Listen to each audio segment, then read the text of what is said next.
മുൻ നവീൻ ബാബുവിന്റെ മരണത്തിൽ CBI അന്വേഷണം വേണമെന്നാവശ്യപ്പെട്ട് ഭാര്യ നൽകിയ ഹർജിയിൽ വിധി തിങ്കളാഴ്ച. ജസ്റ്റിസ് കൗസർ എടപ്പകത്തിന്റെ ബെഞ്ചാണ് വിധി പറയുക. ശ്രീകാന്ത് വിവരങ്ങളുമായി. ശ്രീകാന്ത്, ഈ വിഷയത്തിലൊക്കെ സർക്കാരിന്റെയൊക്കെ പ്രതികരണം, അവരുടെ നിലപാട് എന്ത് എന്നതൊക്കെ ഇതിനോടകം പുറത്തു വന്നതാണ്. ഏതായാലും വളരെ പ്രധാനപ്പെട്ടൊരു വിധി വരാനിരിക്കുകയാണ് തിങ്കളാഴ്ച. വിവരങ്ങൾ. ജസ്റ്റിസ് കൗസർ എടപ്പകത്തിന്റെ ബെഞ്ച് ഈ കേസിൽ ഇതിനോടകം വാദം പൂർത്തിയാക്കിയിട്ടുണ്ട്. കോടതി വെക്കേഷൻ കഴിഞ്ഞ് തുറക്കുന്നത് തിങ്കളാഴ്ചയാണ്. ആ ഘട്ടത്തിൽ കോടതി ഈ കേസിൽ വിധി പറയാൻ മാറ്റിവെച്ചിരിക്കുകയായിരുന്നു. ജസ്റ്റിസ് കൗസർ എടപ്പകത്തിന്റെ സിംഗിൾ ബെഞ്ച് തിങ്കളാഴ്ച ഈ കേസിൽ വിധി പറയും. CBI വേണോ വേണ്ടയോ എന്നുള്ളതാണ് കോടതിയുടെ മുന്നിലുള്ള ചോദ്യം. CBI വേണ്ട എന്ന നിലപാട് സർക്കാർ എടുത്തിട്ടുണ്ട്.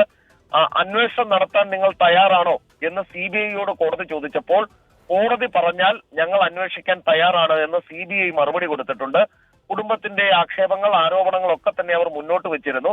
പക്ഷേ കോടതി അവരുന്നയിച്ച, അവർ പറഞ്ഞ കാര്യങ്ങളിലൊക്കെ തന്നെ അത്ര കണ്ട് തൃപ്തരാണോ എന്നുള്ള കാര്യത്തിൽ ഇപ്പോഴും സംശയമുണ്ട്. എങ്കിലും അന്നത്തെ കോടതിയുടെ ചില ചോദ്യങ്ങൾ, നിരീക്ഷണങ്ങൾ, പരാമർശങ്ങളൊക്കെ തന്നെയാണ് ഈ ADM നവീൻ ബാബുവിന്റെ കുടുംബം ഉന്നയിച്ച സംശയങ്ങളിൽ, ആക്ഷേപങ്ങളിൽ കോടതി അത്ര കണ്ട് തൃപ്തരാണോ എന്നൊരു സംശയം ഇപ്പോഴും നിലനിർത്തുന്നത്. CBI അന്വേഷണം വരുമോ ഇല്ലയോ എന്നുള്ള കാര്യത്തിൽ അന്തിമ തീരുമാനമെടുക്കേണ്ടത് കോടതിയാണ്. പക്ഷേ അന്നത്തെ കോടതി നടപടിക്രമങ്ങൾ പരിശോധിക്കുകയാണെങ്കിൽ CBIയിലേക്ക് കാര്യങ്ങൾ നീങ്ങുന്ന തരത്തിൽ വാദം നടന്നോ എന്നുള്ള കാര്യത്തിൽ സംശയം ഇപ്പോഴുമുണ്ട്.